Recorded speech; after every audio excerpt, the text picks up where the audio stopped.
There was a lot of no. Yeah.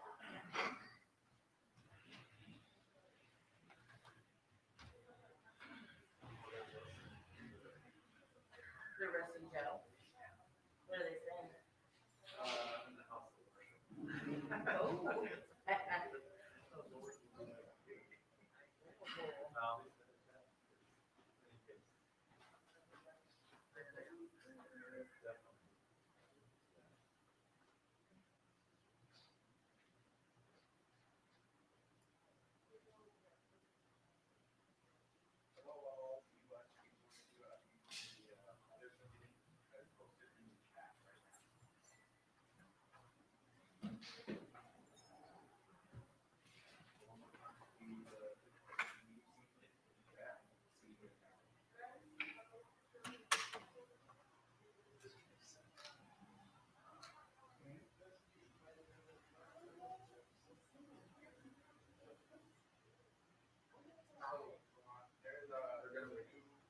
They're going to be a new Zoom meeting, and it's in the chat for the meeting right now. So put on the invitation for everyone. Definitely set people in the waiting room.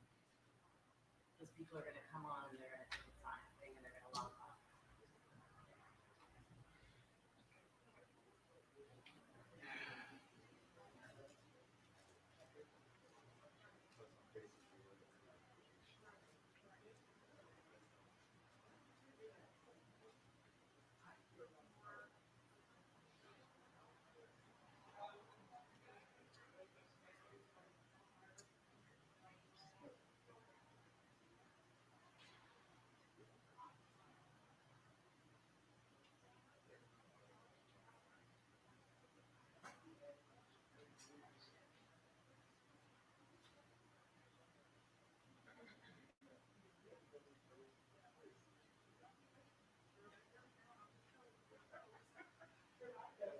Sorry about that. They're currently resolving last issues. Can you all hear me?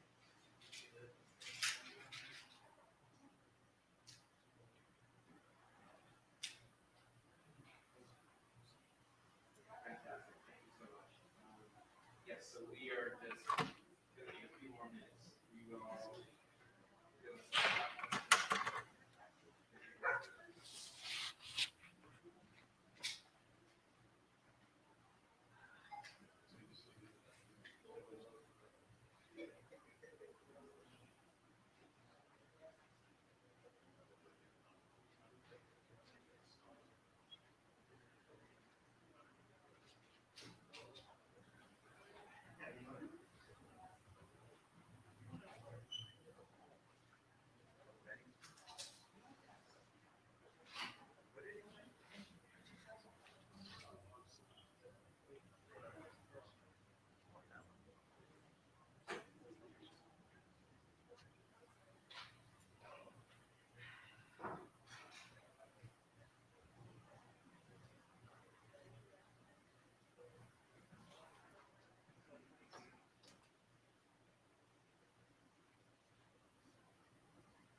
Hello, Rob.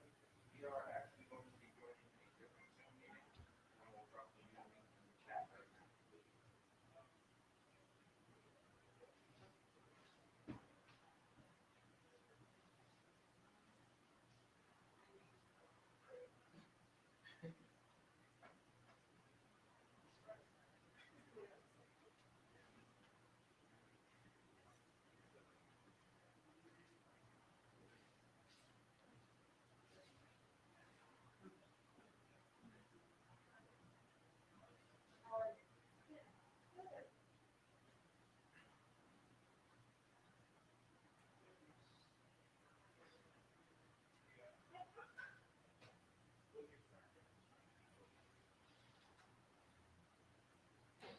Everyone, we're going to get started very soon. Thank you for being here. Para las personas que hablan español, vamos a empezar pronto. If you are not bilingual, English and Spanish, you're not fully bilingual, we ask that you obtain an interpretation equipment outside. Si no son bilingües,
Very like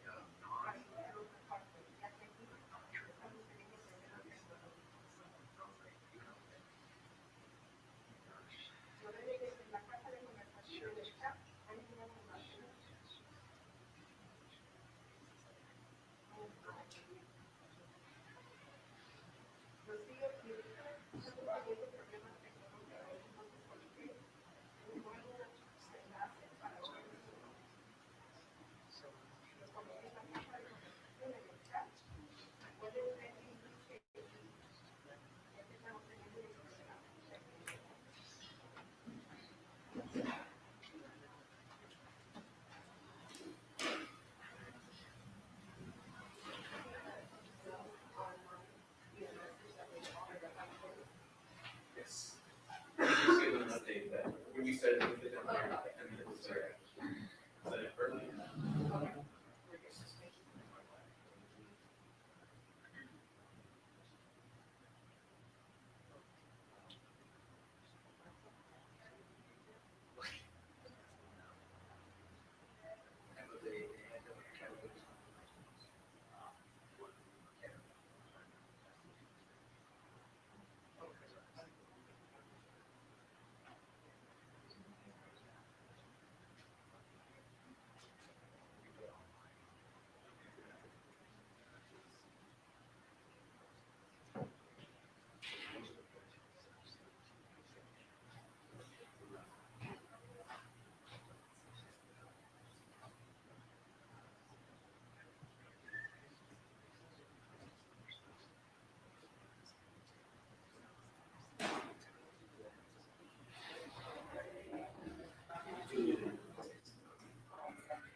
No problem.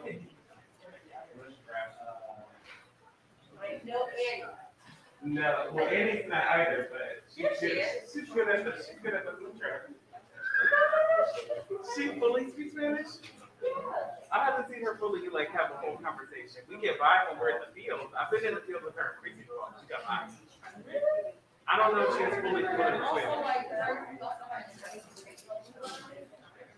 She's probably gonna get on my head about it because you know she's from Carolina. She's like, I'm from Carolina. I've been in the barrios. I've been in the I don't think for professional I'm gonna ask her though, because I'm like, speaking Spanish would be like she can help facilitate this event. I don't think that's right. But I could do it.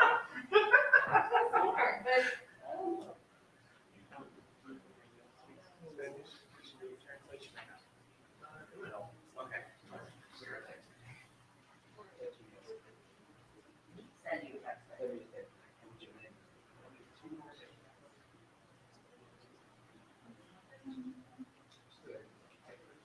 Yeah. Do you have like, do you like Facebook now?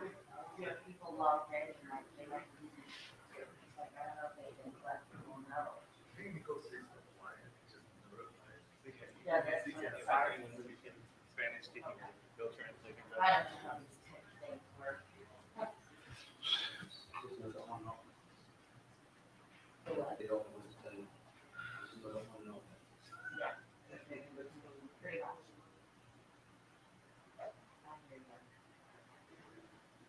I hear you.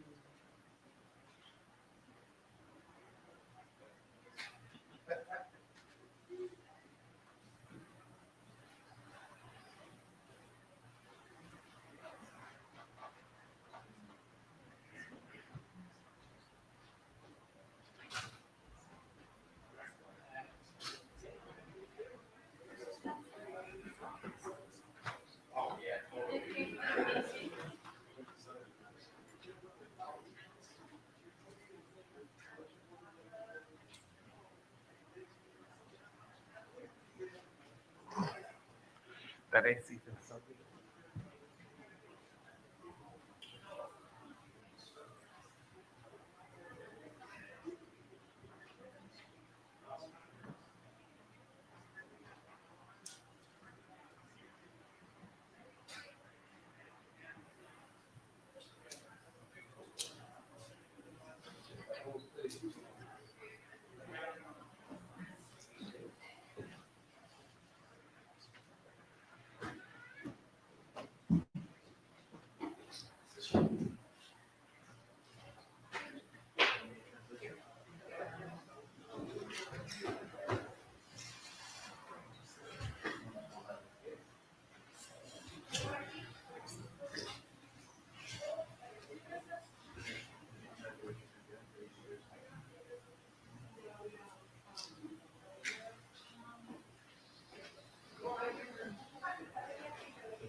The good news is we have about 25 people online.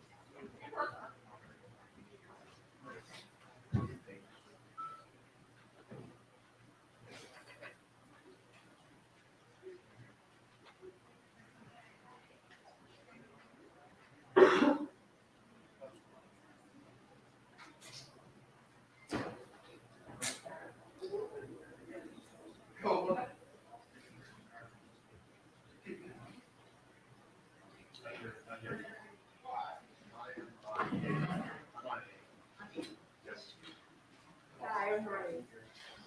Ryan. Yeah. Nice to get you. Yeah, nice to see you. I really want to. Oh, yeah. Thank you so much for being here. Of course, yeah, thanks for having me.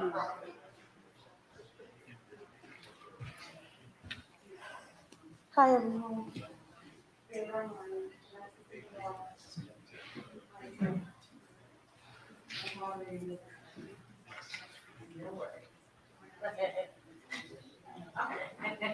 So Ryan, we're going to open with Pastor Saul's. He's going to do like a 2-3 minute opening, and then we'll pass it to you. Wait, do you mind if I just see you?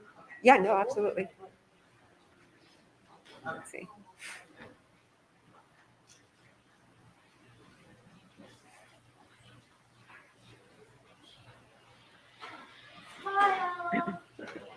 So, Pastor, did you get a chance to meet Ryan? No. Ryan's going to be our moderator. Hi, how you doing, Calvin Sauce? Nice to Good meet to you. meet you, Ryan. Wonderful. So I let Ryan know that you'll do like a 2-3 minute opener, welcoming everyone, talking about interfaith community, CHC, what this event is about, and then we pass it to Ryan, our Okay. moderator. Okay. Okay. Who's going to introduce? Yes. Malcolm. All right, everyone. Thank you so much for your patience. Hola, gracias por su paciencia.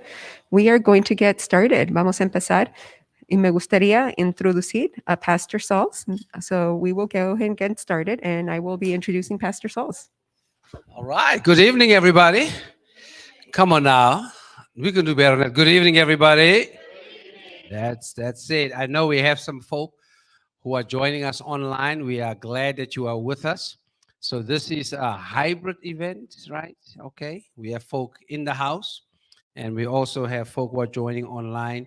We would want to start off by just expressing our appreciation to Pastor Stafford and the Bethel Church family for having us here. We are at Bethel Missionary Baptist Church right here on Compton Avenue in the community of Watts. And so we're glad. There it is. Okay, Watts. Let's show some Watts love, y'all. Let's show some Watts love. Yes, yes, yes, yes. This is what democracy looks like, right? And so we want to welcome you. I am Pastor Calvin Sauls, and I am the former director for interfaith initiatives at Community Health Councils. But as it is always when you leave Community Health Councils, you can't leave, right?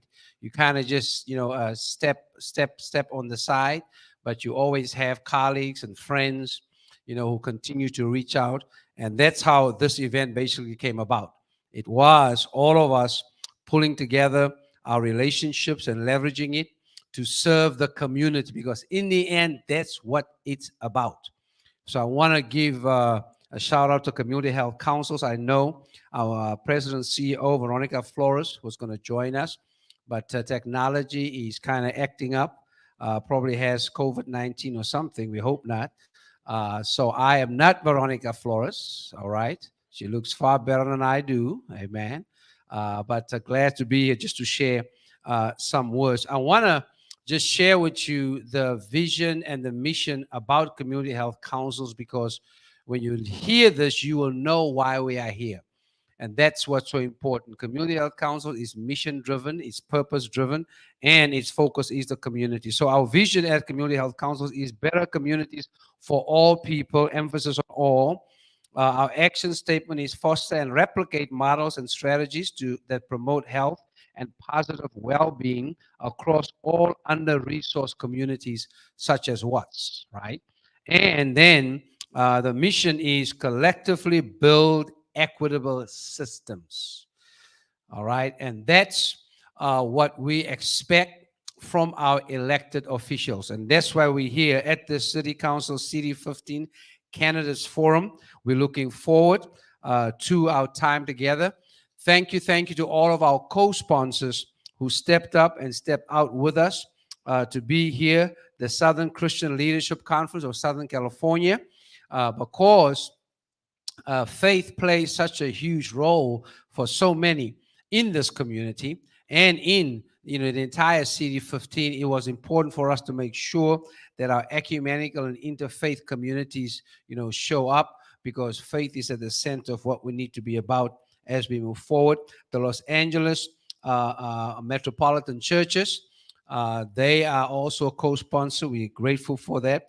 The Reverence Project is also a co-sponsor. They are right here in the Reverence Project in the house. All right, there we go. All right, Reverence Project in the house. They are here working tirelessly, with this community, especially those who have, been affected by violence, and they're doing an awesome job with that. So we want to welcome all of you. South LA Decides, which is part of the BestStart, work that Community Health Councils is doing. They are also here, and so we're grateful for that. Welcome, welcome, welcome. Sometimes one would think that CD15 is a tale of two districts, right? Because of what's happening in this community and what's happening as you move further and further south. Okay, and so when we were at a previous, candidates forums, we actually excavated that and unearthed that to have a conversation about it, because we got to talk about truth. And as a person of faith, truth is very important for me, because truth leads to freedom. And so that's why this is also taking place in a church, right? Because, we want to make sure that we get the truth, and through that, facilitate transformation. So welcome. Thank you for being here. We are very excited for what's going to go down. And the person that's going to make sure that everything is going to go to plan is our moderator. Give it up for our moderator, y'all. She got the power.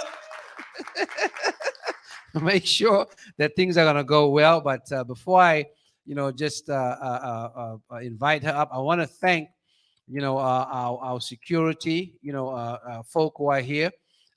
We here believe in community focus safety, right?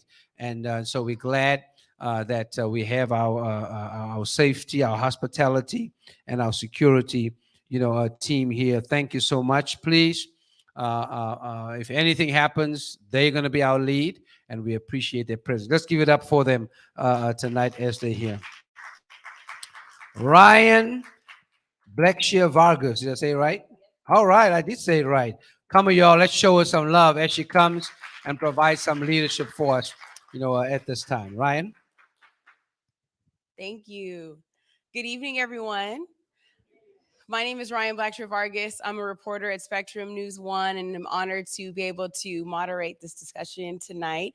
What excites me most about being the moderator for this forum is that the questions come from the community. So I am, thankful to have listened to a lot of the forums and all of the conversations that you guys have had, having talked to people at CHC, help generate those questions, but they all come from the community. So it's really important that they hear directly from you, and you all hear directly from the community.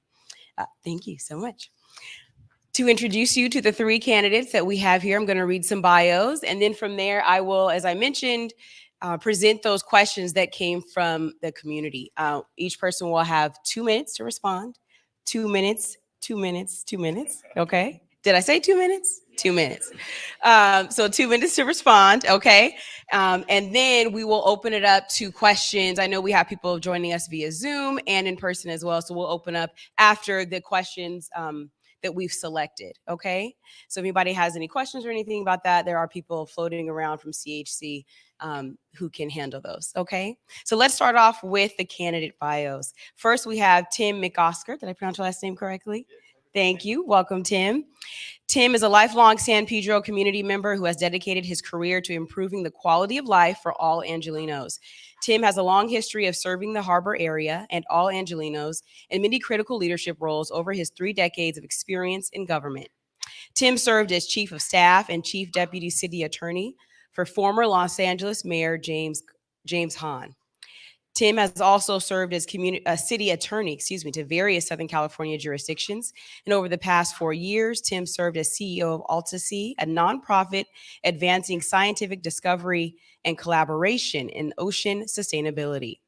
As a dedicated activist committed to improving his community, Tim also currently sits on the governing boards of numerous local organizations, including the San Pedro Chamber of Commerce, the San Pedro Historic Waterfront Business Improvement District, the Bridge Cities Alliance, and I'm going to keep going here, the Providence Little Company of Mary Medical Centers in the South Bay, and the Link Housing Corporation.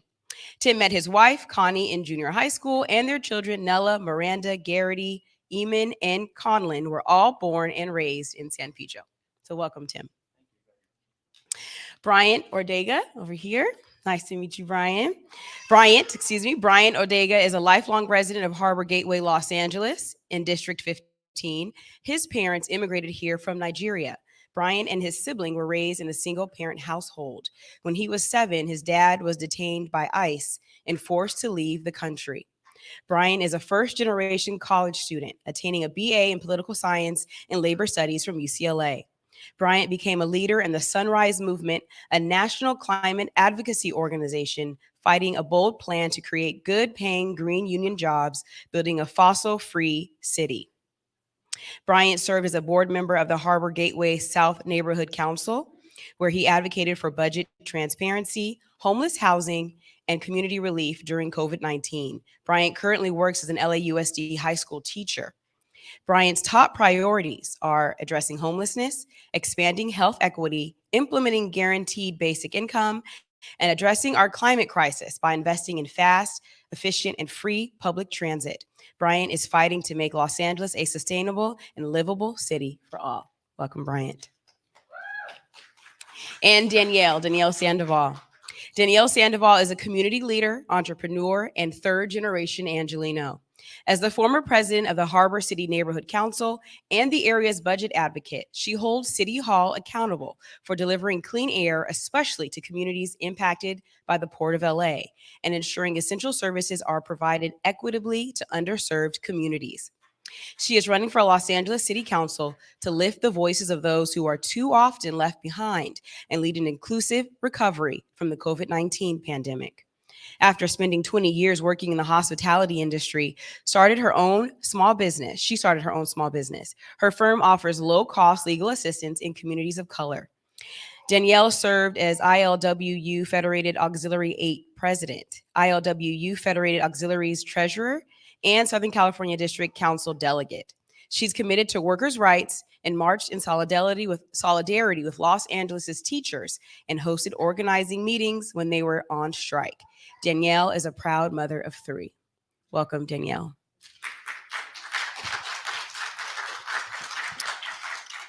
All right, so let's get to the community's questions. And again, we have 2 minutes to respond.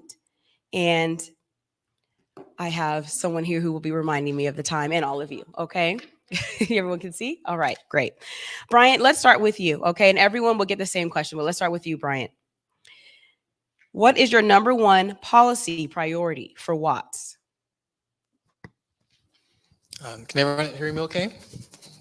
All right, so it's a pleasure to be here with all of you. My top priority for Watts are the priorities that I've heard from Watts residents, especially when it comes to issues of public safety. You know that there's been, during this pandemic especially, there's been increased, violence and harm to the neighborhood. And so what I would do is invest in programs that have been doing the work to redirect our youth away from harmful environments and into spaces of opportunity, spaces of learning, and also serving our community. So programs like the Urban's Project, which is co-hosting this event led by Philip Rock Lester, investing in programs like in the Boys and Girls Club. As someone who has worked with the Boys and Girls Club, I've seen firsthand the impact that youth programs can have on the lives of our youth, especially when we invest early, but also the impacts when we don't invest enough. And so we have a lot of our schools here in Watts. A lot of the programmings aren't being as invested in as much as they need to be in order to serve the needs of all of our students. And so that's one thing I'll definitely do, invest in that, and also, of course, retrofitting homes to detoxify the soil and water contamination that is currently going on in a lot of the pipings, the plumbings of old buildings, and also in the soil as well. And when we do that, when we detoxify the land, when we invest in our communities and also in our youth, I think, and giving the community Watts residents control over their own environments and their own schools and their own futures, I think that will be a huge start and continuation into the betterments of Watts residents. Thank you, Bryant. Danielle, what is your number 1 policy priority for Watts? Thank you. Yes, policy priority. So that's cutting the red tape. That's cutting the red tape that can put us into spaces that we are not in. And that includes doing away with the requirement that you need to have a 4-year degree to work in the city and to work in government. I believe that life experience should be, you should be able to get into these spaces because you do have the life experiences, whether it's having a business, whether it's understanding technologies, the life experience that you bring to that table, you can be in these spaces, and that'll help us better achieve our successes. Other policies that I would also cut is the red tape that we have in City Hall in order to move forward and succeed. We have a lot of red tape that's in City Hall right now, and we need to cut that. We need to expedite the processes that in order to open up a business, become brick and mortar. Also, we have policies right now that are in place. The ordinance 4118 is number 1. They are criminalizing us for being poor. They're criminalizing us because we don't have a home. We need to get that out. We need to start getting people a positive pathway to get us into homes and not criminalize us because we don't have the income and we don't have the housing that is needed. So that would actually be number 1, is doing away with 4118. immediately. Thank you. Tim, what is your number one policy priority for Watts? Thank you very much for having me here tonight. We've been spending a lot of time talking about several issues, particularly homelessness and the cost of housing. And while homelessness is an extraordinarily great challenge throughout the city, I would have to say that the number one policy priority for Watts is addressing the health and safety of every single neighborhood that we have here in Watts, the entire Watts community. I spend a lot of time, as many of us do, in the Watts Gang Task Force every week. And we talk about the rise in crime, particularly the violent crime, particularly gun crime, which is putting our youth at risk.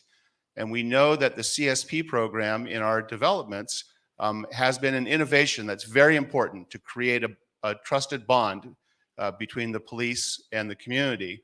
But I think it is time for us to take the next step, to really look at community-based public safety. And as Akila Sherrill says, there's no reason to take the public out of public safety. What we need to do is continue to reinvest dollars, general fund dollars into the community, so that we're looking at peace ambassadors, we're looking at interventionists, we have street teams, we have groups of trained professionals who are paid like professionals who are doing those things in our community that advance peace, that bring up the peace and create an atmosphere where folks feel safe, where folks feel that they have a community, that they can rely on their neighbors, where we have safe passages to school. And so I think my number one priority will be to take that next step and implement community-based public safety here in Watts and lead the city and lead the nation. Thank you, Tim. Now, again, as I mentioned, these questions came from the community, and they also had certain topics that they wanted to be addressed here tonight. One of those topics is early childhood education. Let's start with Tim on this one. How can we make sure our youngest residents, ages 0 to 5, are reaching developmental milestones and living in healthy homes? My wife and I, Connie is here today, and she's a former educator, works in homeless services now, are big fans of First Five and the BestStart program. We know that the most critical time in a person's life, human being's life, for their brain development is between 0 and 5. And we need to be on board as a community with this great group, with First Five and with BestStart, to make sure that every single child that reaches kindergarten is ready for success. And a way to do that is for the city, as a council member, is for the city to participate very actively in support of First Five, in support of BestStart, and make sure that we are making spaces available, programs available, funding where it's necessary available, to make sure that we are supporting families and their children as these children move from prenatal all the way to 5th grade. We need to support TK and make sure that TK, as it rolls out to the entire state, but certainly through LAUSD, we need to do our part to support it. And I think it's also going to be important that the city of Los Angeles get back to childcare. The city of Los Angeles 15 years ago had 26 childcare centers. In the recession in 7, 8, and 9, so 12 years ago, 13 years ago, the city closed all but 2 of those. But 2 of those centers. We need to reopen those centers. I know that there's a pending proposal right now to open 10 of them, but what we need to do on the city council is year by year by year, reopen those childcare centers, because that is a role of the city, and we need a childcare center here in Watts. We need to make sure that we are participating in the crisis of too few child centers, too expensive, and we need to support our parents. Thank you, Tim. Danielle, how can we make sure our youngest residents, ages 0 to 5, are reaching developmental milestones and living in healthy homes? Thank you. I just want to point out, as the only mother on this stage, I understand. And I do have a 7-year-old and a 28-year-old. And with the help of my community, he became a U.S. Army sergeant. And that wasn't because of the programs that were available, because there were none back then. His father was murdered in 1999. And I had to figure out how to survive and raise a young man at the age of 4. It was a mental health.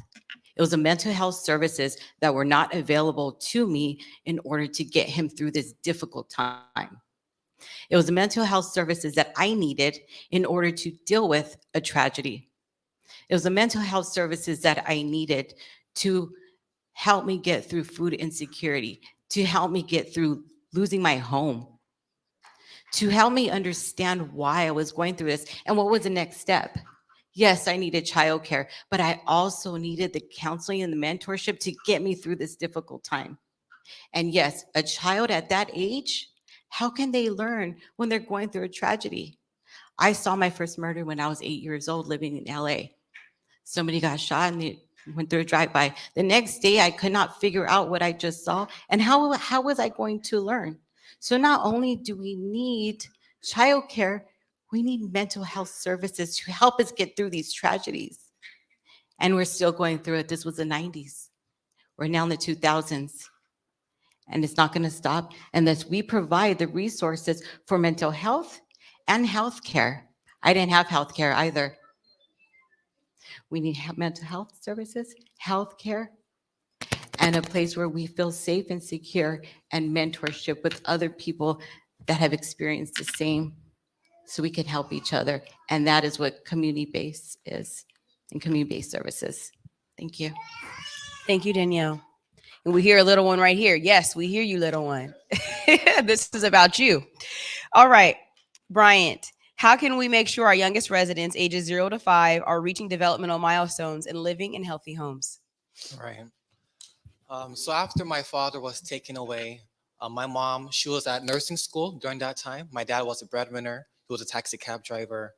And so my mom ended up taking a night job as a security guard at the 9-cent store to make ends meet. And so it was me, you know, an 8-year-old kid looking after my 2-year-old. That was our childcare because we couldn't afford to pay for childcare. It's really expensive. A lot of the students that I work with at a high school, they share stories about how they look after their several other siblings, and it's hard for them to do their own homework because they're looking after so many young people.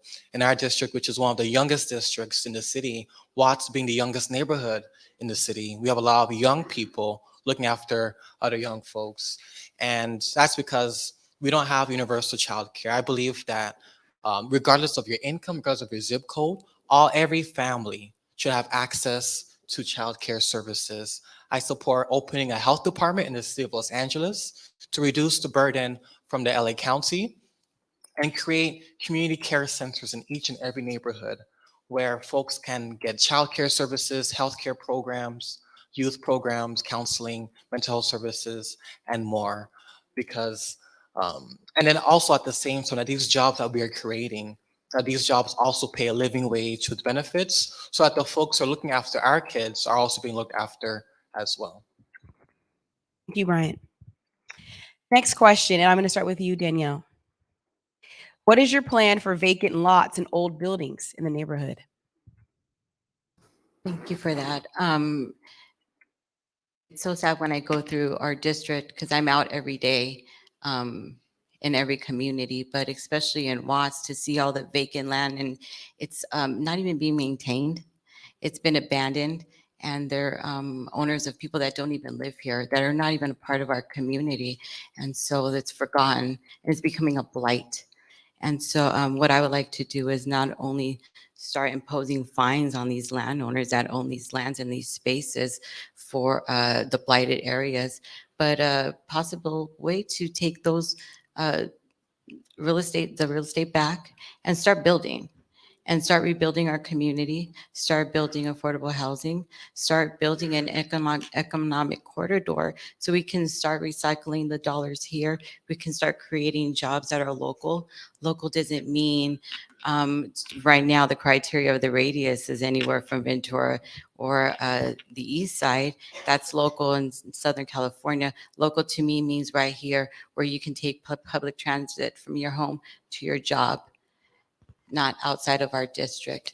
So that is what I want to do. I want to start building more affordable housing within the district and start building more business so we can thrive and we can be successful and sustainable within our own community. Thank you, Danielle. Tim, what is your plan for vacant lots and old buildings in the neighborhood? Vacant lots and abandoned buildings create a blight on the neighborhood, and it brings down the rest of the neighborhood, whether we mean it or not.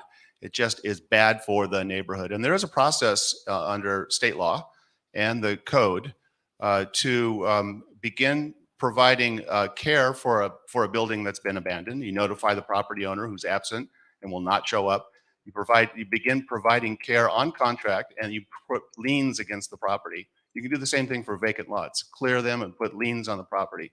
And once the liens have reached a certain point, there can be a forced sale of that property. So I do agree, following due process, I want to be very clear, following due process and making sure we're following the law, but to be aggressive about the city saying a vacant lot, an abandoned building, a nuisance in the community is not right.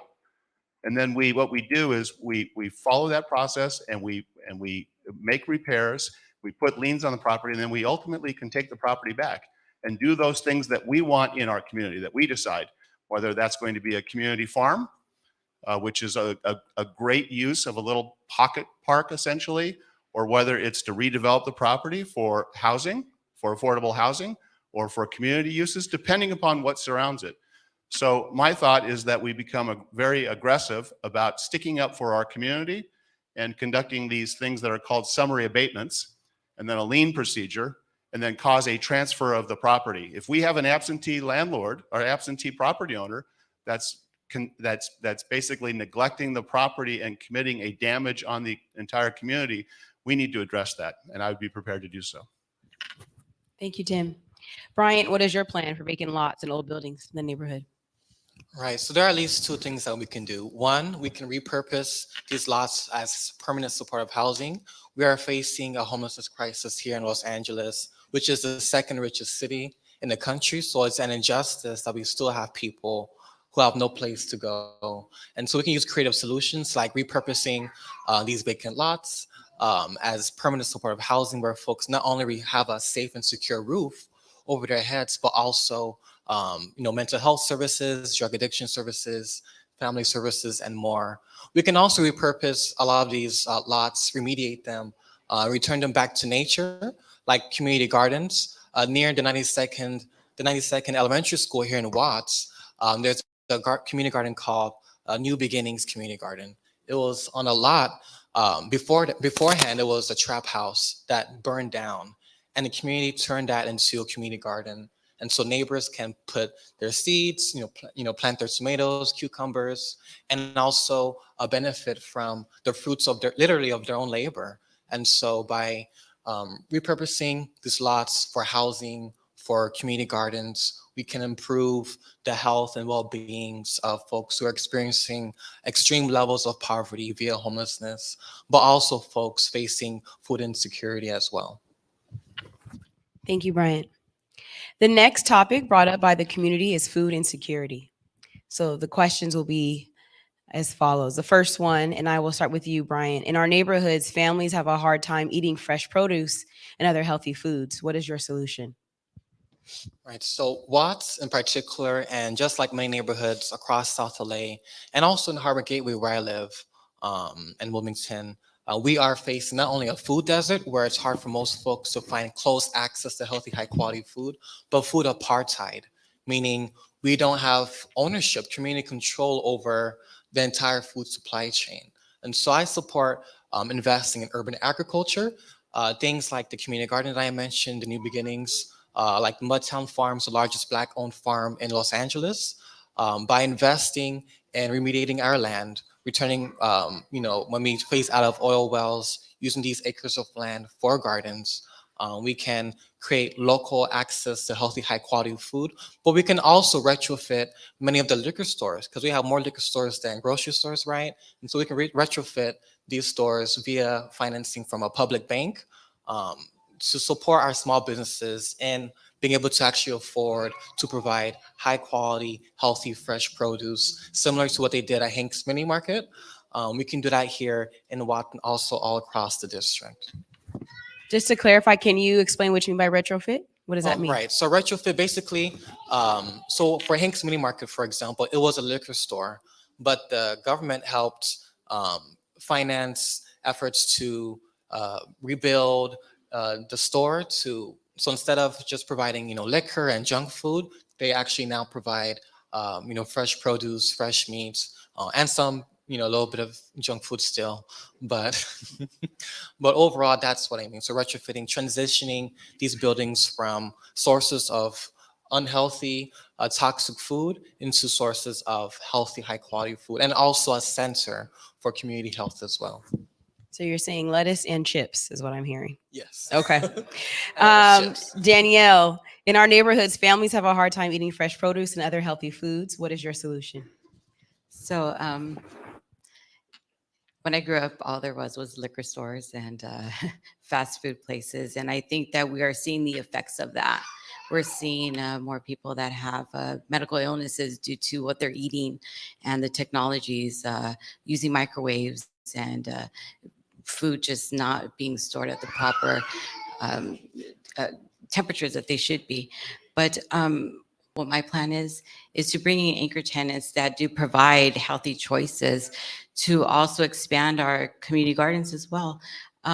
Watts used to be farmland, and it's great for growing. I was just at Mudtown Farms, and we're out there planting, and they offer free food to all the residents that are surrounding the garden. I think it's amazing. I had some berries; they were great. I would like to expand that, but it's also agriculture, and you're bringing people out. You're bringing people out into a community where they can be community together, and they can talk and they can thrive, and children can play and they can learn about the soil and the environment. But that's not the only thing that I want to do. We have a program, CalFresh. Residents are not utilizing this program. In the state of California, we actually do not use this program to its full extent of funding. And the reason why is because people don't want to fill out the applications because maybe they're afraid that they are not documented and they don't want to have the government come in and possibly take them, ICE, to come in. So they're afraid. We need to do more outreach and take advantage of this. WIC is also an amazing program that we don't utilize, but a part of that is that once your child hits a certain age, you no longer qualify. We need to extend that. I received WIC when my son was younger, but I chose to breastfeed and not use formula because it was more natural. And we had to expand more classes for that and also expand the fresh food. Thank part you. of I it. have to stop you because you're I past 2 know. minutes, but This is thank my you. subject. I love 2 this minutes, subject. Danielle. 2 minutes. Okay. And Tim, in our neighborhoods, families have a hard time eating fresh produce and other healthy foods. What's your solution? The challenge for our community is, in fact, I agree that we are in a food desert, and food apartheid because of systemic racism exists in our community here. And as we are doing economic development, as we are meeting as a community and making decisions about how we want to build, what new projects we want to bring in, what we want to do with our property, and that's going to be a community-based decision, we need to make sure we leverage the opportunity to bring in grocery. I mean, we need to use our power of land use and our power as a community to say yes or no to development coming in and saying, the price of you coming in is that we need to have fresh produce associated with this project. And I will work with this community to make sure that we are bringing those opportunities. Now, in addition to grocery stores, I do think it'd be important for us to look at our urban farms, and Mudtown Farms is a fantastic asset. But what about farmers markets? What about the opportunity to create, walkable areas because farmers markets create fresh produce, and they also create safety in the neighborhood. They create community, right? I think it's also very important for us as a city to make sure we're working with our partners, our health partners, to make sure that we are addressing as a health question food insecurity, but also nutrition. What about nutrition? I mean, I think we need our medical professionals to make sure that at every single intake, we're thinking about, are we getting the right nutrition?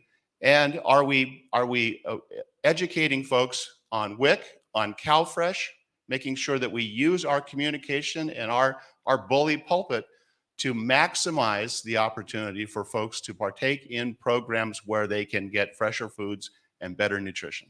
Thank you. Thank you, Tim. The next question, starting with you, Danielle, how will you help ensure residents have 3 meals a day? And again, that's part of CalFresh, and that's why it should be expanded. And somebody who is on GR, they may only get maybe $9 a month. That's ridiculous. That absolutely infuriates me. That we have so much money in this country and so much money coming in this state through taxes, through developments, outside interests.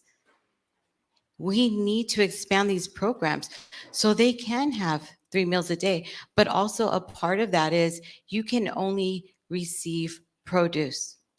If you are homeless and you don't have a home, you may utilize CalFresh to get prepared food, but it's only through fast food. Or in the store, you may be able to get something that is cooked. But if you are not homeless, you cannot receive that extended benefit. So we need to really look at that and to ensure that people are receiving 3 meals a day, as well as work with the schools. The schools also provide a lunch for breakfast and for lunch. And if you're in an after-school program, you may receive that. So it's also expanding the programs that do offer meal programs to the children, as well as to families that are in need and other organizations within our community that are feeding the community, that are doing God's work. I'm out there every day helping them feed the community, and those lines grow and grow and grow, and they never stop. We need to make sure that our organizations that are doing God's work are also fully funded. And I thank you for doing that to those that are feeding our community. Thank you, Danielle. Bryant, how will you help ensure residents have 3 meals a day? When I was in King Drew High School, that's when I started working to help make ends meet. I was a tutor at Carver Elementary School on the weekends, and it was alarming to me that a lot of the students there came, yes, for the tutoring help, but also because that was their way of getting a free meal. Because child hunger, is a real issue in this city, especially in our district, which is a shame because of all the resources that our city has. Some of the students I work at today also go through food hunger issues, and it's hard for them to pay attention in the classroom because their mind is on their stomachs. And so in addition to investing in and expanding urban agriculture and community gardens, and also financing farmers markets, ensuring that we have them all day, every day, not just a couple of days a week. But we also need to invest in food programs at our schools as well. So similar to what my sister Danielle mentioned, working with our schools, investing in food programs so that parents, also receive food as well, that everybody is being fed. When we do that, when we invest in food programs in our schools, outside our schools, at community centers, but also by expanding financial assistance services like a guaranteed basic income program, where folks have extra resources to be able to afford healthy, high quality food, because it's more expensive to get, fresh produce than it is to get fast food. And so by putting more money into the pockets of people, increasing the minimum wage to a living wage at $25 an hour, we can not only feed our folks 3 times a day, but we can also ensure that folks have long-term financial security as well. Thank you, Bryant. And Tim, how will you help ensure residents have 3 meals a day? Those are many, many great suggestions there. And I think I completely agree that, looking to our schools and partnering with our schools makes a lot of sense. CalFresh and WIC, making sure folks are participating in that. In the CalFresh program, where you can get an additional funding for fresh foods, make sure folks are educated on the opportunity to get that additional funding. But I think the one thing that I would add is that we have so many great nonprofits. We have so many, churches and organizations that are really, really committed to distributing food. I think what makes sense for the city council or for the city council office is to lend all of its resources to make sure that we are all working together, because the opportunity for food sharing is substantial. There is a lot of food out there. We need to make sure that the food gets to the right place in the right time to the right folks, so that those folks are nourished by that food. So I think that we saw pre-pandemic, we know that maybe a quarter of our families were food insecure, which is scandalous, terrible. During the pandemic, we know it got worse. Also during the pandemic, we saw a lot of folks leaned in, and with the food bank, saw a lot of contributions, and there were places where there's a lot of distribution of food. And with the pandemic winding down, one of the, thank goodness, winding down, we hope and we pray, we also see some of that effort also winding down. I think we need to get back to the urgency that we all work together, we all cooperate with one another, and we make sure that we take assessment of what food sharing opportunity there is, and then work together to ensure that our most vulnerable families are getting 3 squares a day.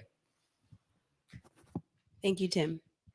Okay, the next category of questions that the community decided upon were employment and fair wages. Okay, Brian, I'm going to start with you. The pandemic has hurt many families economically. For example, while the state unemployment rate is currently 4.9%, it is nearly 11% in the Black community.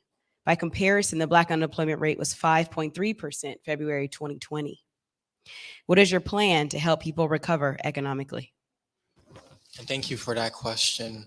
Our communities were already hurting before the pandemic, and this pandemic has even made the pain even worse with the layoffs, and the struggle to find a job, talk less a good paying job. Our district, about 20 to 25% of residents in District 15 are living below the federal poverty level, which means you have folks who have a hard time being able to feed their families, pay rent, and also take care of themselves. I think this issue is largely impacted by the fact that the minimum wage hasn't gone up with the increased cost of living. Between 2010 and 2020, rent has gone up 65%, but the minimum wage has largely remained stagnant. And so I would increase the minimum wage to a living wage so folks have a greater share over the wealth that they create. We make this city the second richest city in the country. We should be able to live,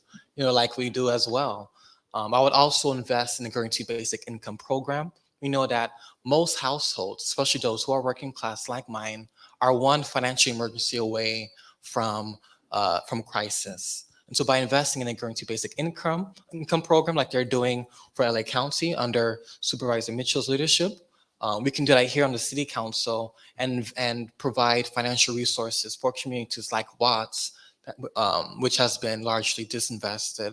But we can also invest in resources and programs like the Work Source Center at the Imperial Courts here in Watts, which provides free paid job trainings, access to computers and telephones, which is essential since our district also has some of the lowest access of internet broadband and computers, but also investments in interview skills development. And so by doing this, we can provide local opportunities, local jobs, and also increase the material conditions. Good job, Brian. Sorry, but thank you for your answer. Thank you.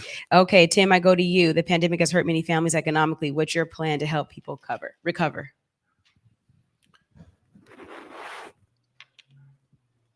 We need to look, what we need to do is make sure that we are investing in job training and retraining and getting folks ready for the future of work.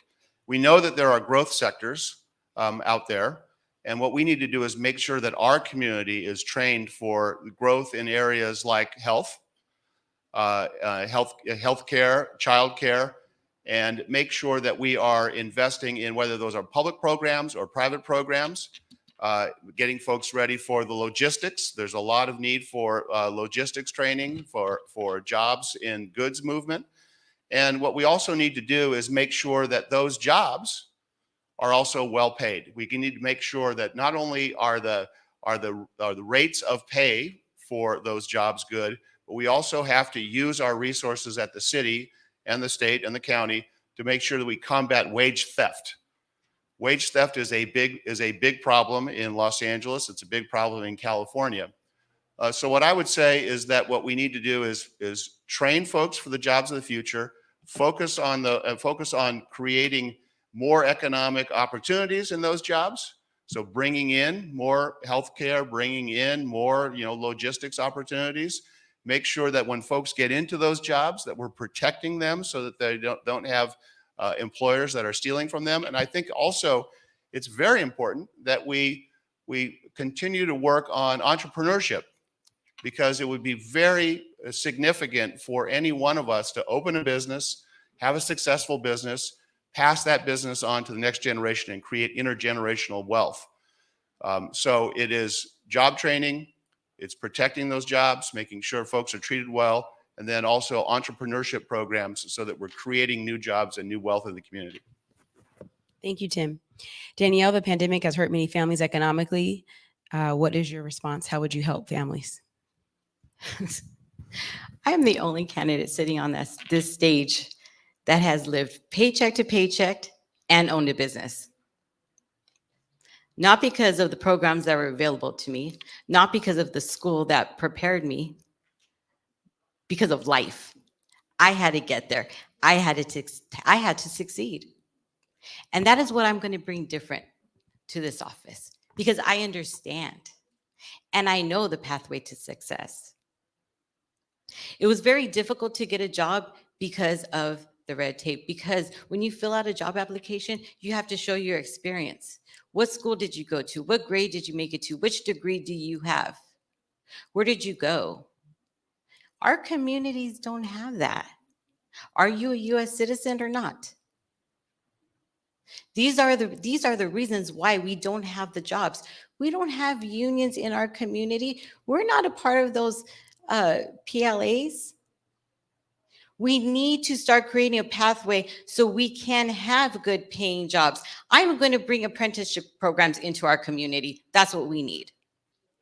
Those union jobs that are sitting at the port, they're not going to come to you.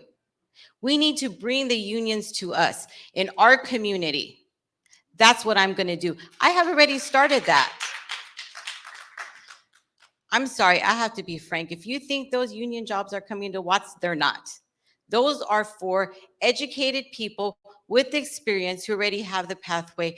And I will work with the unions, I will work with the trade schools, I will work with the community colleges in order to better prepare us, not only for good union paying jobs, but for technology, entrepreneurship, wraparound services. So we are ready. We are ahead of it, not behind it. We're not going to chase it. You're going to have it. And that is what I will do, because that's the experience that I'll bring to our community right here in Watts, local. Thank you. Thank you, Danielle. Tim, what do you consider to be a living wage, and how will you make sure residents receive it?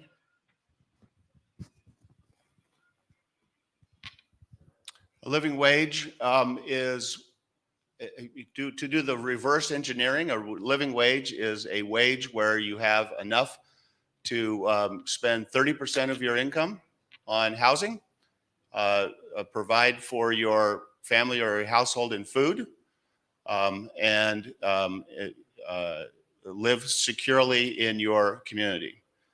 Right now we have a minimum wage, which is does not in many cases, in very many cases, does not satisfy that.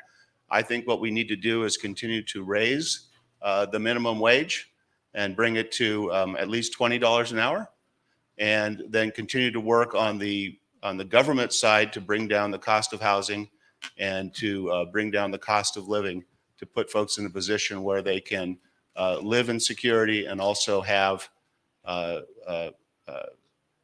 leisure time with their family and time for their personal health. Thank you. Danielle, what do you consider to be a living wage, and how will you make sure residents receive it?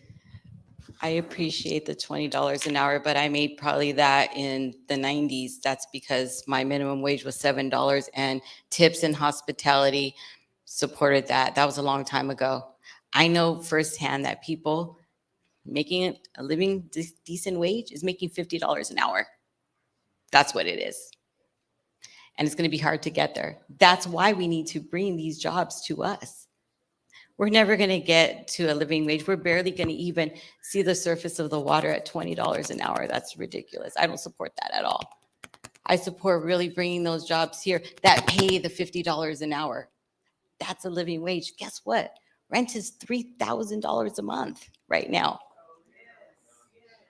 A house payment is $4,000 a month, because if you don't have the credit, the interest rate is going to be sky high, and you're going to have 3 families living with you to pay one mortgage and probably 6 jobs. And that's before you even put food on the table. So I disagree with this $20 an hour and what you think, because guess what? The people who are in these unions, they're making anywhere from $50 to $70 an hour. I want that. And that's what we deserve. That's equal.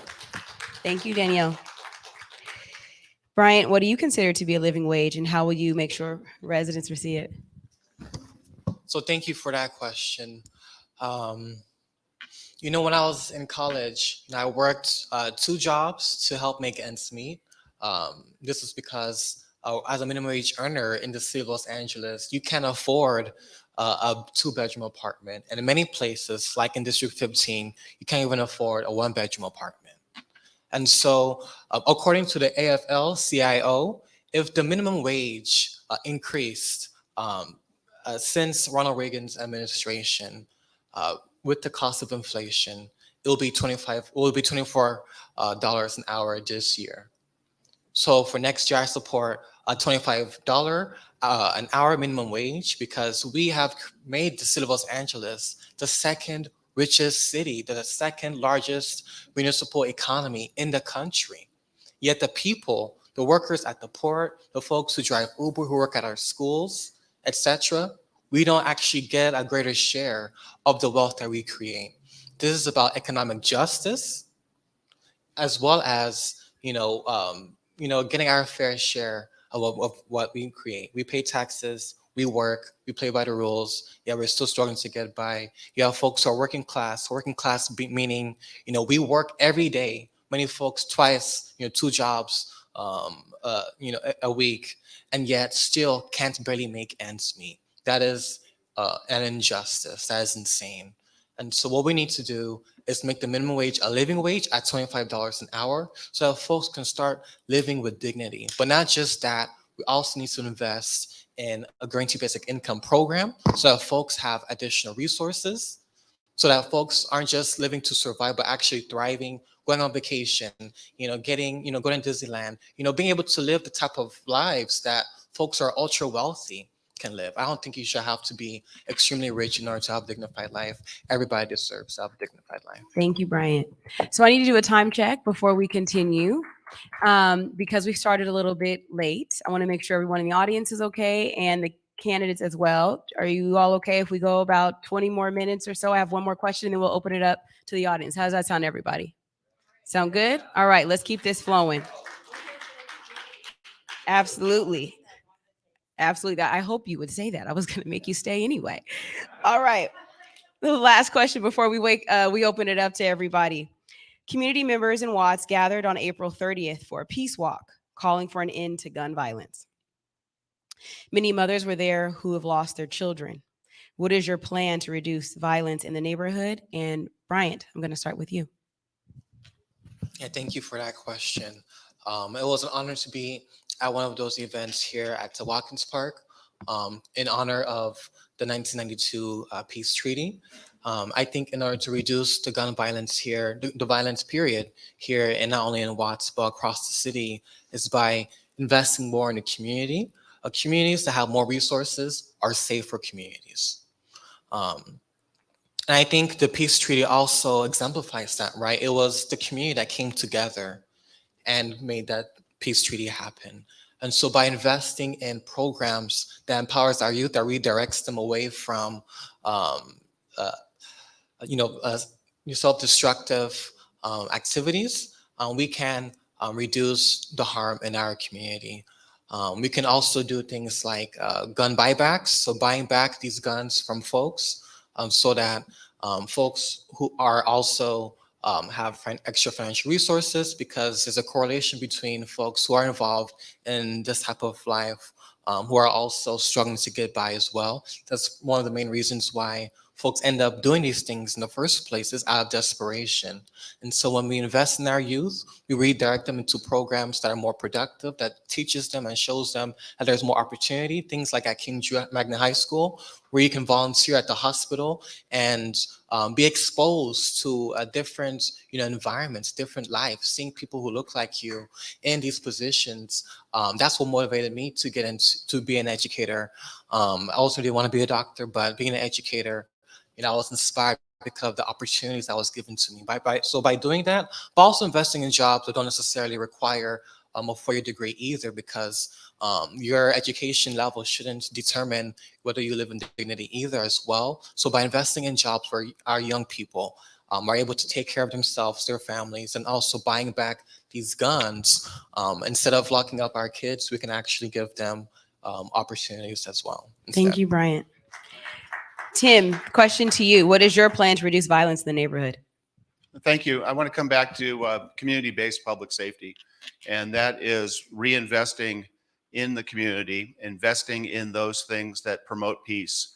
And that's, again, interventionists, peace ambassadors, creating those street teams that are not only professionally trained, but professionally paid, and making sure that we are also investing in after-school programs, in athletic leagues, in summer jobs, and creating those opportunities for folks to be focused on, positive activities that we all want for our kids, and that all of our kids want, and then making sure that that our most knowledgeable folks in the community are treated with respect and dignity on these street teams, so that they have the ability to bring peace in the community. And it comes back to what Akila Sherrills has done in Newark, New Jersey. I mean, I would like to see that sort of a program, of community-based public safety program, innovated right here in Watts. And it will have, again, the effect of putting the public intimately involved in our own public safety. Thank you, Tim. And the question to you, Danielle. What is your plan to reduce violence in the neighborhood? I believe you started the question with the Peace March. Yes.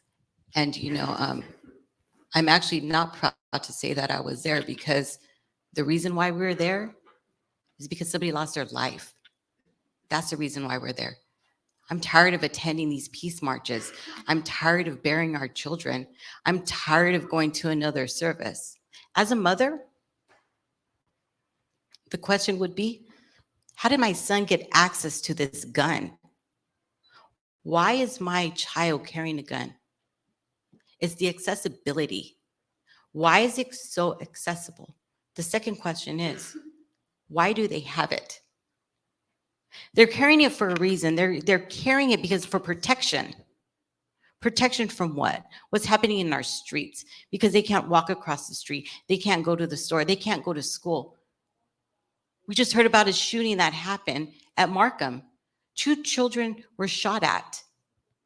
Another children was caught with a gun. Why? That is the root of the problem. It's the accessibility and why they have it, and removing it from the streets. Creating safe places for them, after-school programs, mentorship programs, but it's also about uniting the community and stop keeping us divided. We have to work together, and it starts from the leadership. Those who are in our community, boots on the ground, who understand, who look like us, who came from the streets. Those are the experts. They know, and that is who I will work with, because I understand too. So it's removing it, and it's making programs accessible, not guns. And that's how we're going to stop it. And that's how we're going to stop these peace marches. And that is how we're going to stop from keeping our kids from dying and going to another funeral. And that is my plan. That's what I'm going to do. The time is now. And we will be the change together, because we will unite and stop being divided. Thank you, Danielle. So it's time now to open up to the community. Looks like we have cards. and Malcolm, are these from online as well as people who have been here, correct? Okay, so I'm going to read these questions that have come from people either online or who are in attendance here, okay? Would you like me to read the name? Yes, okay. This is from Jaden from the Reverence Project. Is Jaden here? Thank you, Jaden. How do you view community-based public safety, and would you invest in youth entrepreneurship programs in Watts? Bryant. So my view on community-based safety is, yes, it is the community that needs to be looking after the safety of our people. I'm gonna pause for a little bit. Looks like we need some. Okay. Oh, does anyone know CPR? We're having. Someone is coming. Oh, 911 coming.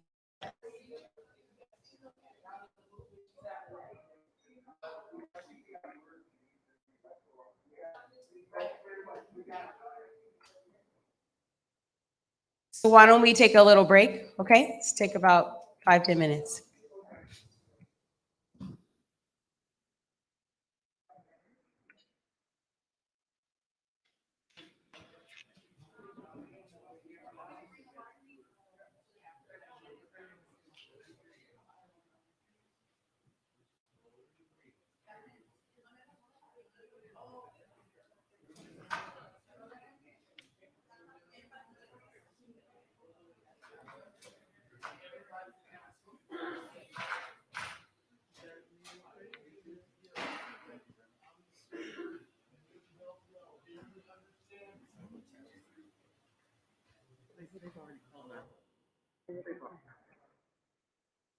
What happened? She just started to not feel.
People having a difficult time getting online on the Zoom. Like the link isn't working or something. Maybe ask Stephanie. She works with CHC right here. Thank you.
If we have time, we can add this to the end sheet. Okay, thank you.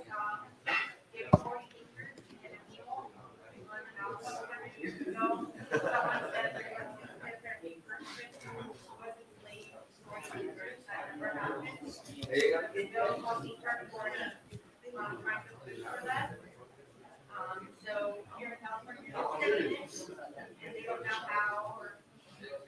how they're going to do it. Or give regulations. Formally apologize. I went to the University of Arizona. And then,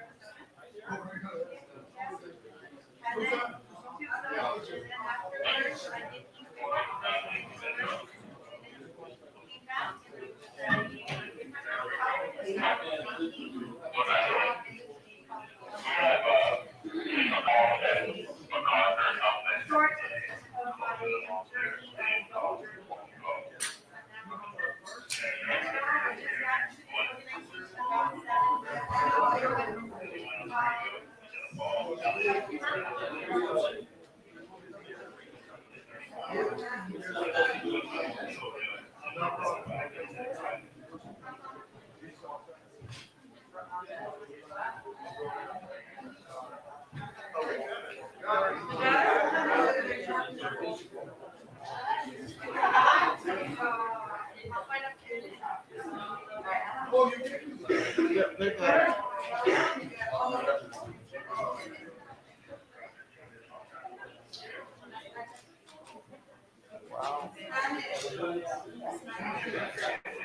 We can have everybody have a seat. We're getting ready to continue the program. Thank you very much for your cooperation.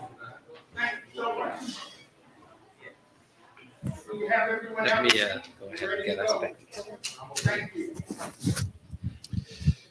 Why don't we come back to our seats and just say a word of prayer for our sister who has had a challenge. We are grateful for our paramedics. Amen. That's why access to health care is so critical, right? Did you all see how quickly they got here? Did you all see how quickly they got here? All right, that's what it's about. So I know we all profess different faith traditions. We would want to respect that. And so I'm going to invite you to lift up a prayer in your own tradition during this time. And if you feel like you want to do a silent prayer, that's okay too. One thing about this democracy is that it honors cultural diversity and religious plurality. Right? I will say a prayer in the Christian tradition. I know we have those who profess Islam and other traditions. You have our permission to share a prayer in the tradition. So whether you want to close your eyes, keep your eyes open, bow your head, or lift up your head, just do whatever is comfortable for you as we share this prayer. I'm going to ask those who are joining us via the Zoom, please to join us as well. So let's lift up our sister in prayer, our paramedics, and everybody that will work with her and make sure that she's cared for. Oh God, we come before you right now and we thank you for life and life to the fullest. We thank you for health and we thank you for the paramedics. We thank you for the life of our sister and ask right now that you dispatch your angels of healing towards her during this time. Wherever there's pain, we ask for relief. We know there is anxiety because of unfamiliarity that she might be experiencing and discomfort. So we ask for your comfort to descend upon her. And during this time, to let her know that she is in good hands because those who are caring for her are qualified. They do a good job and they know what they are doing.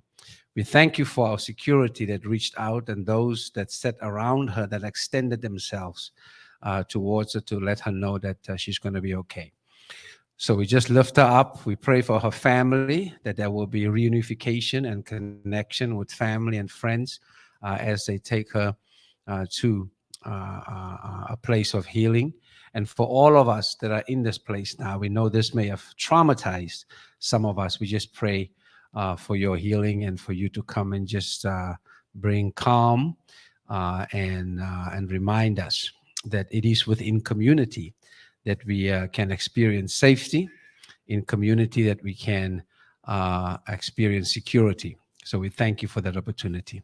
Be with us now as we continue with this very important conversation around the election that is upcoming. We thank you for our moderator as she resumes. We thank you for our candidates as they respond. And we thank you for all who are joining us, online as well as in the space as we continue to build beloved community so that all can be cared for and all can receive the necessary resources that they need. We lift up this prayer in the name of the God of many names, including Jesus Christ. Amen.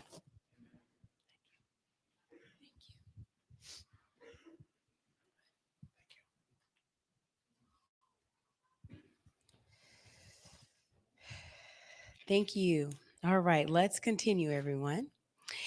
All right, so I will read that question, the first question again, the audience questions now that we've collected from both everyone in person and joining us via Zoom. The first one from Jaden: how do you view community-based public safety, and would you invest in youth entrepreneurship programs in Watts? And I ask you first, Bryant.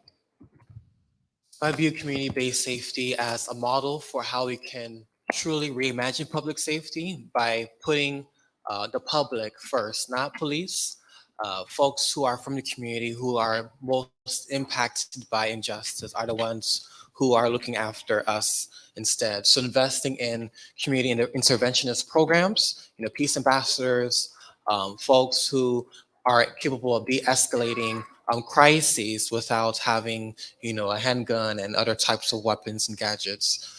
I also support investing and expanding entrepreneurship programs for our youth as well. We know that it's not only about having jobs that pay a living wage and a guaranteed basic income, but also ensuring that we invest in the local economies of our city. But we also know that for communities of color, it's harder to start a business because of predatory lending practices and histories of discriminatory practices within our country. And so through a public bank, we can provide, we can finance the startups and establishments of small businesses here in our community. We can also invest in entrepreneurship programs like the Reverence Project, which teaches our kids not only arts and teamwork, but also how to market themselves, branding, and marketing their business. And so by investing and protecting entrepreneurship programs, by investing in interventionist community-based programs that's led by the people, led by the community, centering the public, we can not only keep our communities safe, but also empower our community and our youth as well. Thank you, Bryant. Danielle, how do you view community-based public safety, and would you invest in youth entrepreneurship programs in Watts? I'll answer the second one first. Yes, yes, yes, yes. To entrepreneurship. The first one is community-based policing. I've been on other platforms. We've been in other debates together, and I've heard we have police already in our parks. We have police in our schools. We have police in the streets. We have police in our communities. The answer is not police. Police is already taking up 64% of our budget, and they're requesting more money. They're requesting $3 million more money a year. That is not the solution. We don't need more police. What we need are entrepreneurship programs. We need mentorship programs. But it's not about giving them the business. It's about success. And it's about keeping them in the business, understanding credit, understanding the budgeting, understanding investment, and how to build on that, and build generational wealth through that. So you have something to leave to your children.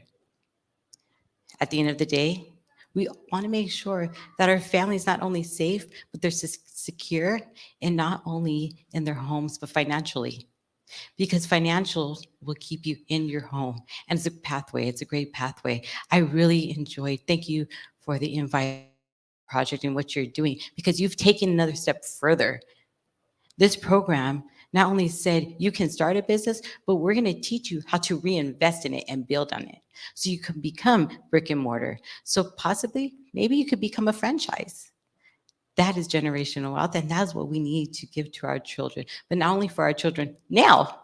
We can do it now. We see people with pop-ups on Instagram. Let's create a pathway so they can go into brick and mortar and create a successful pathway for themselves with business. And then you can also do it as a family. It now becomes ownership within the family structure. And that's what I will do. So yes to entrepreneurship, no to more policing. Let's really start investing in ourselves and in our community so we can succeed. Thank you, Danielle. And Tim, how do you view community-based public safety, and would you invest in youth entrepreneurship programs in Watts? Thank you very much. So I've had a couple of opportunities to talk about community-based public safety. And as I had said before, big proponent for making sure that we're reinvesting in those professionals that can bring peace to our community, and that's interventionists and peace ambassadors, and creating those forums, and making sure that we're also investing in other things, after-school programs, athletics, and the things that, again, I'll just say it again, that promote peace. And that is the opportunity to put the public back in its own public safety. And that's where we need to be. On entrepreneurship programs, I think we have remarkable opportunities here that we need to continue to invest in and continue to grow. And whether it's the SBCC entrepreneurial pop-up at Macedonia, or Mothers and Others of Watts, or the Reverence Project, or Think Watts, we have all of these great opportunities, these great resources that I, as a council member, will invest in and make sure that we are supporting, so that we can take it to that next level and create financial literacy and create businesses and create that intergenerational wealth. So yes and yes. Thank you, Tim. Okay, the next question comes from Rob, joining us online. Hello, Rob. Last year, there was an attempt to move Watts into CD9. Would you support reforming our charter to increase the membership of the city council? I'll start with you, Danielle. Yes, I know that, and I understand, I get it. I know why you want to get out of CD15, because you've been ignored for many years, for decades. And we need leaders that look like us. We need leaders that understand us. We need leaders that are going to be in our community, seen in our community, at our events, talking to our children, at the schools. I have been to all the schools in our district. I've talked to the parents. I've talked to the community members. I know why you want to leave this district, and I get it. I would support it. I would, but I believe this is the last chance. I believe that investing in somebody who is not the status quo, who isn't that establishment that has always been there. You have somebody right now, right in front of you, who looks like you and who is different, who will be there for you, who will invest in the community. So What do you have to lose? I am here now. I've proven that. I've been in the community every single day. I've been walking with you, boots on the ground. We have somebody right now for real change. So please invest in me because I am invested, already invested. I've proven that.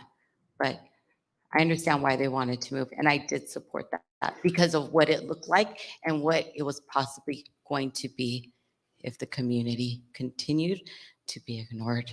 And we have the same people in these positions, in these seats. Thank you. Thank you, Danielle. Brian, would you support reforming our charter to increase the membership of the city council? Yes, so District 15 has the fourth largest Black population in the city of Los Angeles. Yeah, we've never had a Black person represent this district before. District 15 is 80% Black, Latino, Asian, and other communities. Yeah, we've never had a person of color represent this district before. We've had about 10 council members or so, all from the same neighborhood, from the same backgrounds and experiences. And as a result, communities like Watts have been not only underrepresented, but neglected. The investments have not been made. Folks have been fighting, whether it's residents at Ojima Village in Watts, who have been fighting the contamination in their soil from the underground ExxonMobil plants. Folks have been fighting, Wilmington for phasing out oil drilling, yet we haven't had any type of fighter or advocate for the issues of working class people, for the needs of communities of color. And this is also an issue of, what does democracy look like? Does it look like 15 people representing 4 million residents? I don't think so. In New York City, they have about 8 million people, but 51 council members. So not only should we expand the charter, but we also need to double the size of the city council so that each neighborhoods have actual control and decision-making power over the lives of their own neighbors. As a neighborhood council member, I think it is a huge opportunity for folks to have local involvements in local governments, but that's an advisory position. We need to give people power back to the people, and that's the type of change I want to bring. It's not about me, it's about all of us and how together we can make change for our brothers and sisters. Thank you, Brian. Tim, would you support reforming our charter to increase membership of the city council? I would, yes. Last year, when we were going through the redistricting process, it was I was honored to be able to be at WLCAC for one or more of those hearings. And I was there to listen. And I heard the comments from the community about the lack of attention, the feeling of disenfranchisement, the needs of the community that had not been met. And as we moved forward and had those discussions, and some of the discussions happened in the Watts Gang Task Force, the community was talking about what was the right thing for Watts. And then it was about either moving whole or in part. And I think the big part of that discussion was making sure that Watts stays as a community together in one district. And in the end, Watts did stay together, but it stayed in CD 15. And I think that as we move forward, what would be important for us to do is to convene a charter revision commission, because this is a charter provision. The number of districts are set out in the charter. And we, as the people, as the freeholders of the charter, can make that decision by election, what we want to do in the charter. And so I think it makes sense for us, because it's been 20 years since we've revised the charter. It makes sense for us to convene a new charter revision commission and look at the issues that are of great importance to us. The size of the council is an important one. The relative powers of neighborhood council, city council, and mayor might be another. And there might be a number of issues that we as a community want to look at and put that in front of the voters.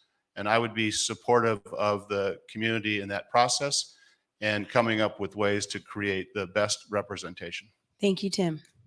Okay, the next question comes from Jimmy from Jordan Downs. I believe Jimmy is here.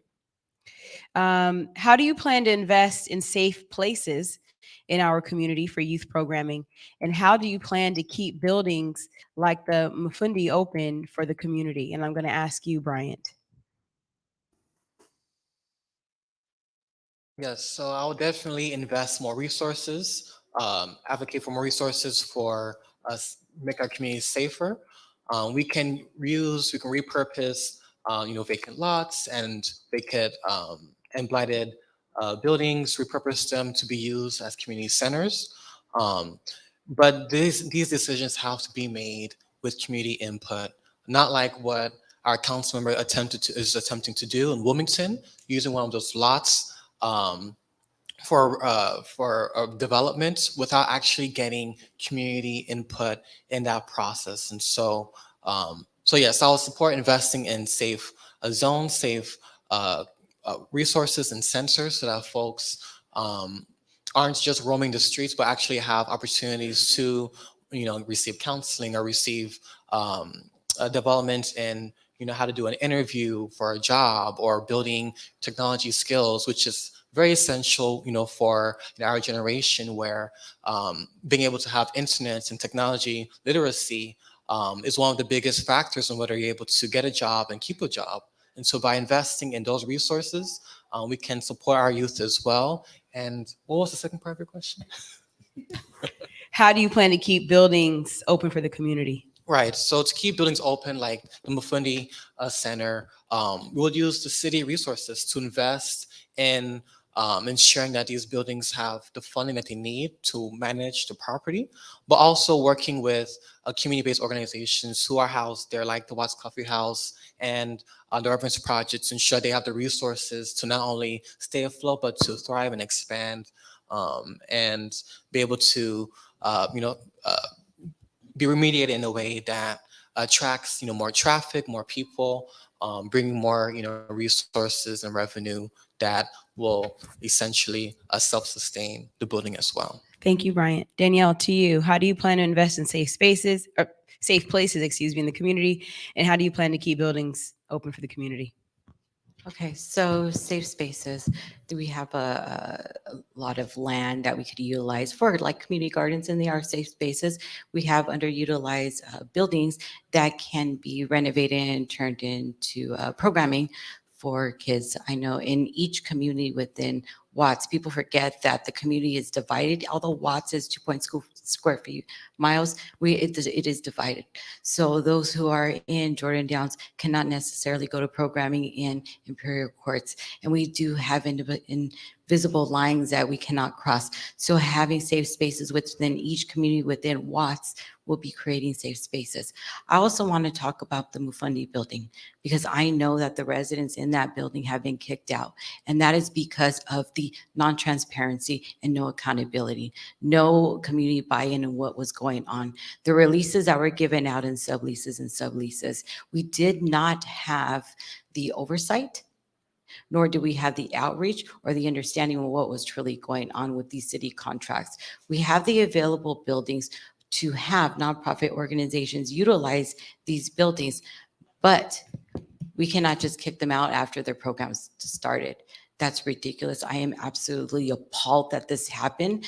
There is great organizations that are working out of Mufundi building, and we have to preserve that. On my first day, I will go in, we will draw up new contracts. My background as a paralegal is contract and intellectual property. We'll go in there, we'll look at that. I know how to find it now. I'm already looking at it and the various contracts that we have and what we can get from the city and start utilizing these underutilized spaces that we own within the city. I am so sorry that these organizations have had to move out, because this is a resource for our community, and that is preserving it. Thank you. Thank you, Danielle. And Tim, how do you plan to invest in safe places? And how do you plan to keep the buildings like the Mufundi open for the community? Thank you. We have so many places that we need to keep safe. One of the places is every single passage to and from school. It's going to be important for us to work with our partners to make sure that we have safe passages, work with LAUSD and work with our nonprofits and work with a community-based program to make sure that we can get to and from school safely. Really important for our babies. And then we have so many public spaces that need to be made to feel and be safer. And the best way to make a public park, whether it's a pocket park or a large park, safe is to program it, to activate it, to make sure we have activities. I know that going to Imperial Courts, and I see Doc is here, the activities in and around Imperial Courts that are full of life, full of kids, full of families, make that area safe. And we need to do that in every single public space. And it would be important for the city to be working with public and private partners to activate those areas. On the Muffundi is a fabulous asset, a great historic asset in Watts. What we need to do as a city is to invest to bring it back to its glory. It has a great historic significance for this entire region. And so let's invest, let's bring it back, let's make it beautiful and shine, and make sure that it is a transparent public process where we sit down and make sure that community groups are active and are using it, and that it becomes as significant for future generations as it has been in the past and can be today. Thank you. The next question comes from Lamar Lyons, who's joining us online. Danielle, I'm going to start with you. What is the strategy to ensure economic benefits of Port LA flow into Watts? So I mentioned it earlier that I know that there's promises of jobs in the port. Reality is that in order to get those jobs, you have to be in a union. You have to fill out a card or get a card from an A-book already longshoreman. And that takes years, if not 15, 20 years to even get in. So that's not going to happen to get those union jobs. There are other jobs that can come into the community, and that's like through the Carpenters Union within apprenticeship programs. The IBU also has an apprenticeship program, and actually we have a member of the LW Local 56 who has available jobs now, and they need to expand their membership. So it's the partnership. The Port of Los Angeles, there is a lot of money being generated. And the fact of the matter is only 10% of that money that's being generated goes back to our general fund. So we need to make sure that these port operators, these terminal operators are reinvesting in our community, but not only into San Pedro, because they're not investing into Wilmington either. And if they're not investing into Wilmington, they're not going to invest into the Gateway, and they're certainly not going to come over here and invest in Watts. So we need to make sure that we start bringing that money that they are generating back into our communities and investing through my office, through the city council. They are not there to make the decisions for us. We own the land, and our taxes pay for that land. And so I will make sure that those port operators will reinvest back into our communities, and they'll start funding our programs. But not only that, there's one more thing. There's also Measure J. There's money right now just sitting on the table that's not being utilized in our communities that is available to us. And on my first day, I'll make sure that those funds are being released. And $12.5 million of these community grants that were supposed to come back into Black and Brown communities has not been released by our council office. There's still $9 million left of money that should be brought right back into our community. And I'll make sure that comes here immediately. Thank you, Danielle. Thank you. Tim, what is the strategy to ensure economic benefits of Port of LA flow into Watts? Thank you, Lamar. Great question. So right today, one in nine jobs in LA County, in all of LA County, is directly or indirectly related to the Port of Los Angeles. But we need to make sure that those jobs are coming to the 15th district. And we know that over the next several years, the port is going to have significant infrastructure changes, because we're going to be making sure that we have strategies to clean the air and clean the water, and there's going to be great investment in port facilities. And all of those will require PLAs, and all of those will require good union jobs in the trades. And so it's going to be important for us to make sure that the local hire, that the hiring requirements for those PLAs extend through the 15th district and into Watts, and create opportunities for those apprenticeships to not only give folks a job for the period of time of that construction, but to give a career to someone, to create an opportunity for a career with a pension, whether it's in the Carpenters or the IBEW or any of the other trades. We also know that in the port, there's going to be a growing blue economy around new jobs for the future that are going to be sustainable. We need to make sure that for those sustainable jobs, whether it's kinetic wave energy or ocean farming, we need to make sure that we are training folks for those jobs, and we're creating opportunities here in Watts for folks to be able to get those jobs and get those careers. Thank you, Tim. And Brian, what is the strategy to ensure economic benefits of Port of LA flow into Watts?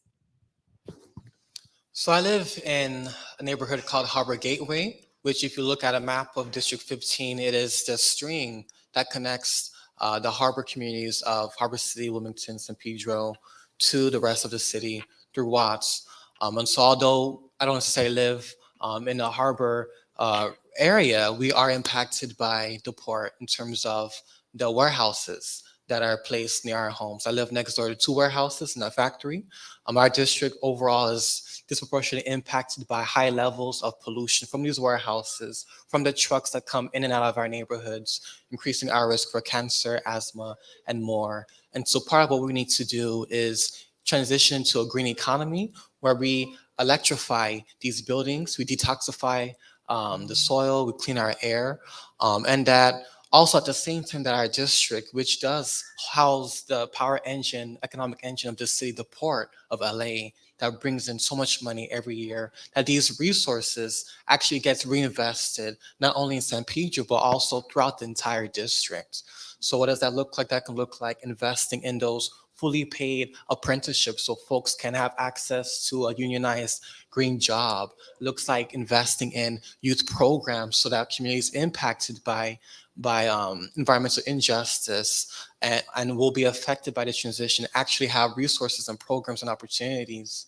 So there's no disruption in their daily lives. It looks like investing in financing and supporting our aspiring entrepreneurs of color who don't have the means, the capital to start a business, so we can invest through a public bank. We can actually provide loans and help folks start up their business and be able to not only build wealth, but also contribute to the growth of their local economies as well. And so that will be our plan: redistribute the wealth and detox and transition to a green Thank you, Brian. economy.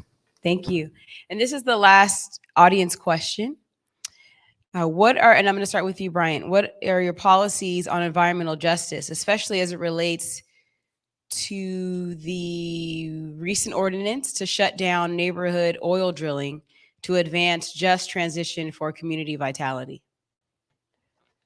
Right, so it is environmental injustice that actually inspired me to be involved in activism. I don't come to this from a place of family, dynasty, or what have you, but more so from a place of urgency.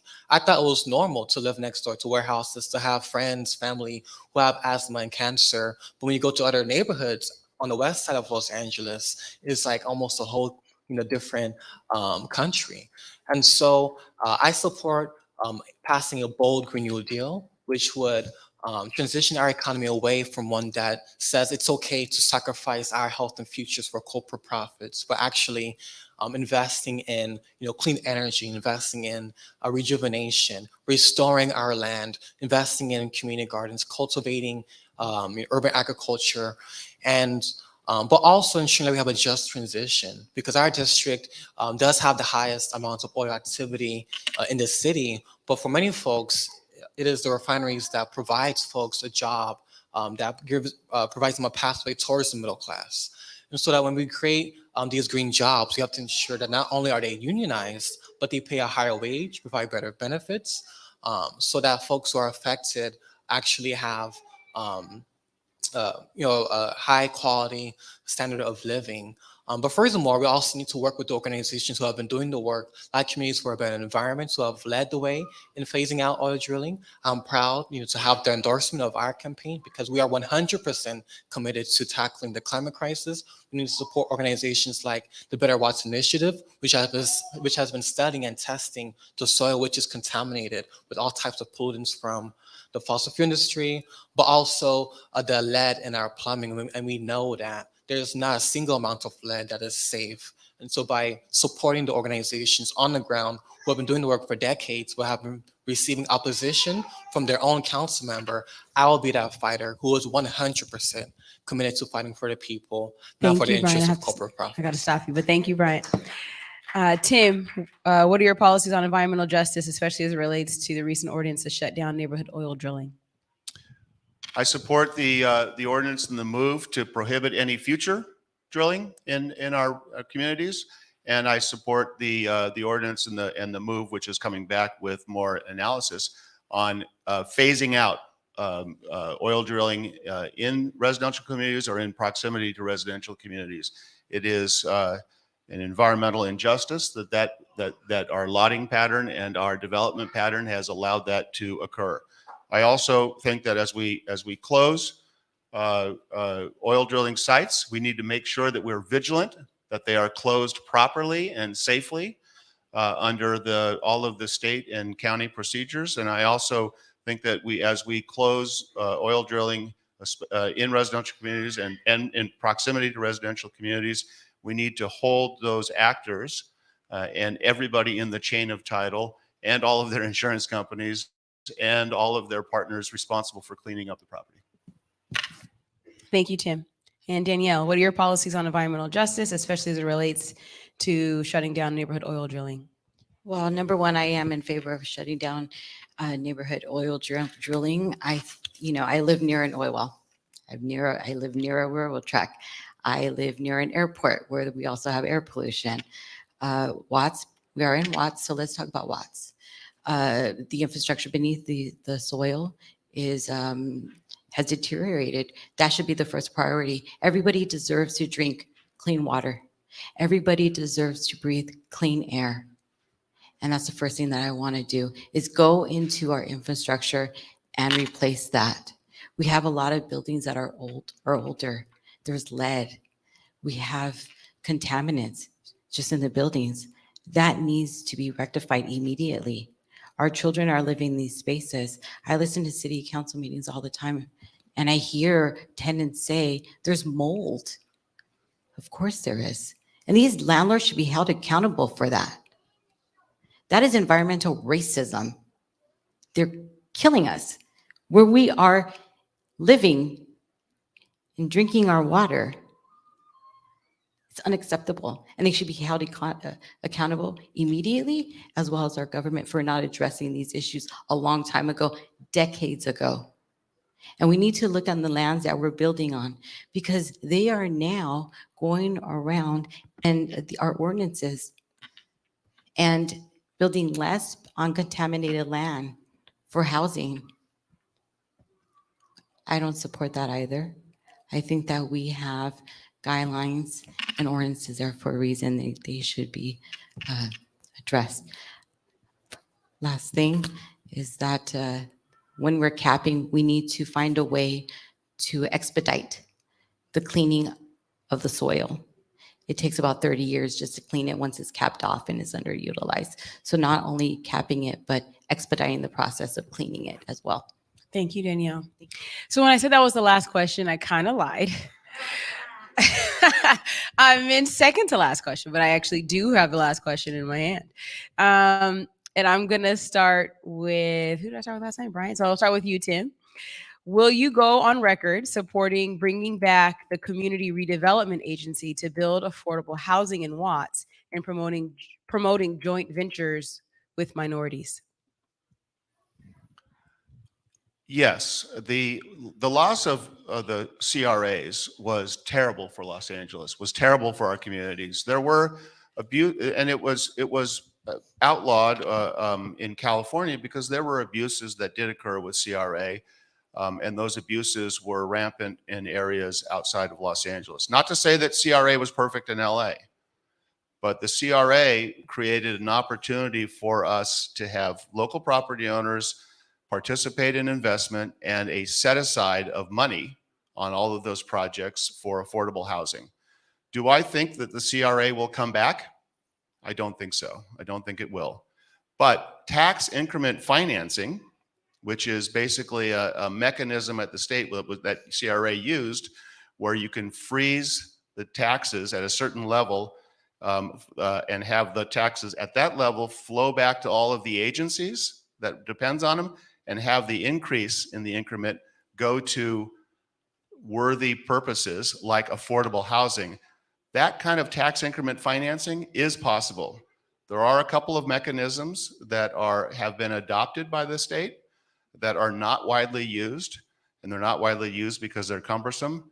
And what I would be for is working on legislation, which is going to require legislation at the state level, but working on legislation and working on local measures to create a CRA-like mechanism to have tax increment financing go into local projects that are directed by advisory groups in the community, and to go to affordable housing.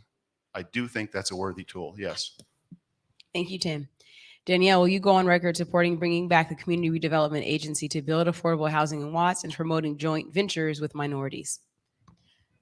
So I like the second part, and that is joint ventures within the community, not from outside interests that are coming in and profiting off of us, okay, for affordable housing. Yes, we need it. It needs to be done now, but it needs to be done where we are recycling our dollars and we are all profiting.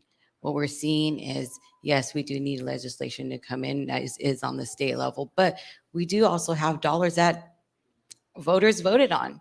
We have tax dollars already there.